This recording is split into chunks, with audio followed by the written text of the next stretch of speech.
해외 금융계좌의 잔액 합계가 매달 말일 중 어느 하루라도 5억 원을 초과하는 경우 다음해 6월 관할 세무서에 신고해야 하는데요.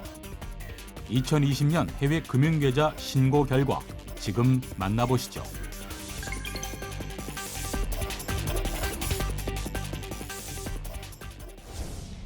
올해 해외 금융계좌 신고 인원은 2,685명, 신고 금액은 59조 9천억 원으로 집계됐는데요. 지난해보다 신고 인원은 520명 증가했고 신고 금액은 1조 6천억 원 감소했습니다.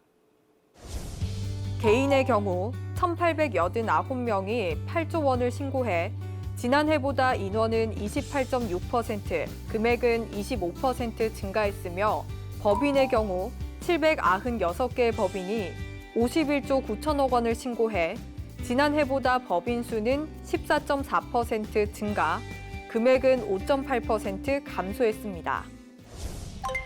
올해 신고 인원이 증가한 이유는 지난해 해외 금융계좌 신고 기준 금액이 10억 원에서 5억 원으로 낮아진 것이 지난해에 이어 올해도 영향을 미친 것으로 보이는데요. 5억 원에서 10억 원 사이의 소액 신고자가 지난해보다 214명 증가했습니다. 또 신고 인원이 증가한 이유는 올해부터 해외 금융계좌를 개설한 해외 법인의 개인 주주도 신고하도록 제도가 확대된 효과도 일부 있었으며 국세청의 미신고자에 대한 주기적인 점검과 제도 홍보 등에 따라 자진신고 인식이 확산된 결과로 보입니다. 한편 올해 신고 금액은 지난해와 같이 특정 해외 금융상품 수익률 저하 등에 따른 관련 해외 예금계좌 신고액 감소로 인해 소폭 하락했습니다. 계좌 유형별로 신고 현황을 살펴보면 올해 예적금 계좌의 신고 금액이 29조 2천억 원으로 전체 금액 중 가장 많았고 그 다음이 주식계좌로 25조 원, 그 밖에 파생상품, 채권 등 계좌가 5조 7천억 원으로 나타났습니다.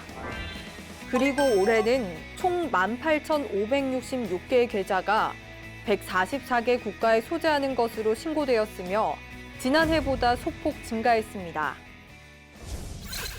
국세청은 2011년 해외 금융계좌 첫 신고를 한 이후 올해 상반기까지 미신고자 382명에 대해 과태료 1,125억 원을 부과했습니다.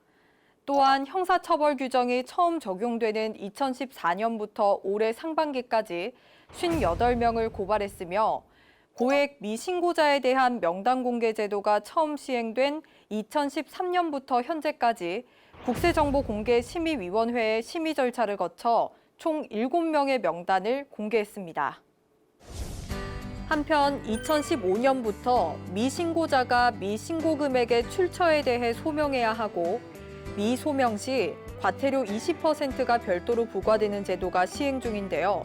작년까지 개인에게만 부과되어 있던 자금 출처 소명 의무가 올해부터 법인까지 확대되므로 주의하시기 바랍니다.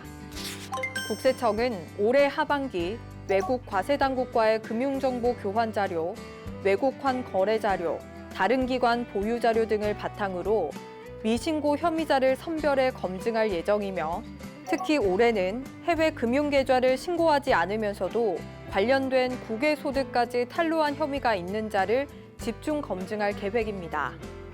아울러 홍콩, 마카오, 파나마 등과는 작년에 금융정보 자동교환 협정에 따라 처음으로 정보를 교환했는데요. 올해 이들 지역, 국가에 개설된 해외 금융계좌 미신고 검증을 강화할 예정입니다.